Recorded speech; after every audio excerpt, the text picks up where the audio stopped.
No, you don't get to do this and also tell me how to be. Neither of us says anything for a long time. The room's natural hum mushrooms into a piercing ring. What does it say? The letter? I never opened it. But you never threw it away. I guess not. I rap the phone on my forehead 3 times before saying, No time like the present. Please don't make me. I open my mouth, ready to bark at her to open it. But instead, I say, I have his nose. I laugh because I picture myself actually having his severed nose. And then I think of Isis collecting pieces of Osiris, and I stop laughing and actually start to cry. Do you? She says. But I don't know if she's questioning this information or if she can't really remember enough about him to know if it's true. I think so. I hang up after she gives me the return address on the envelope. Outside, I take several deep breaths in the cold, and I watch the traffic go by. The air is sharp, like razor blades.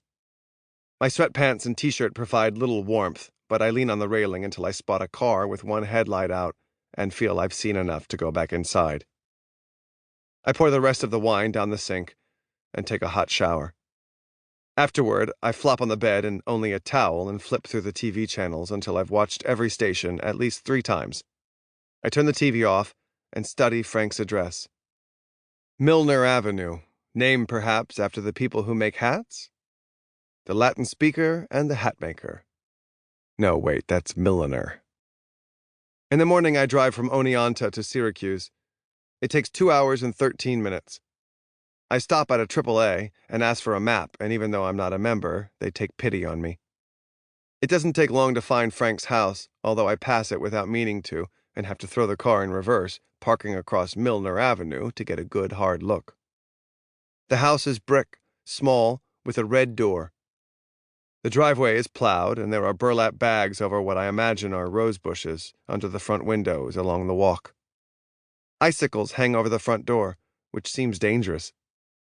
I judge Frank for not taking better care. There's a car in the driveway, some sort of hatchback. It's hard to see exactly what make and model from where I sit. Someone is obviously home. Frank. Or maybe a new wife. I'm drenched in sweat, despite temperatures hovering around freezing. I focused so singularly on getting myself here that only now do I realize how nervous I am. When the windows completely fog, I remove my knit cap to blot the sweat from my forehead. It's as if I'm a burglar afraid of being made. But am I stealing anything, so much as reclaiming a part of myself? I wipe a small section of the window so I can continue to study the house. It's as unremarkable as these events are unusual. If Frank is indeed inside, we're only a few hundred feet apart. This is it. The last few steps. The closing of a 30-year gap I only just discovered. I don't remember opening the door or getting out of the car, but I'm in the middle of the street anyhow, crossing toward Frank's driveway. My feet move independently of my commanding them to. I'm a marionette. My legs are bowed where they are attached to strings, and I do this weird pivot as each leg moves closer to the drive. I place one foot on Frank's property and stop dead like there's one of those electric dog fences keeping me from advancing any farther. It's the mailbox, the source of this current. Across the top is a little sign that says, The Dembrowskis. Total panic. I pull my cap farther over my brow and look from the house to the mailbox to the car and back to the house again to make sure I have the right number. I even fetch the paper from my pocket with the address my mother gave me.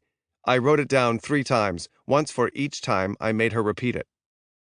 The curtain in the front window flutters. Movement in the house. I whip around to cross the street and come this close to getting hit by a Toyota pickup. If my heart had stopped, that started it right up again. Slush from the melting snow is all over the front of my pants, all the way up to my knees. It's now or never. I turn back to the house, walk up the front steps, and knock on the door 3 times.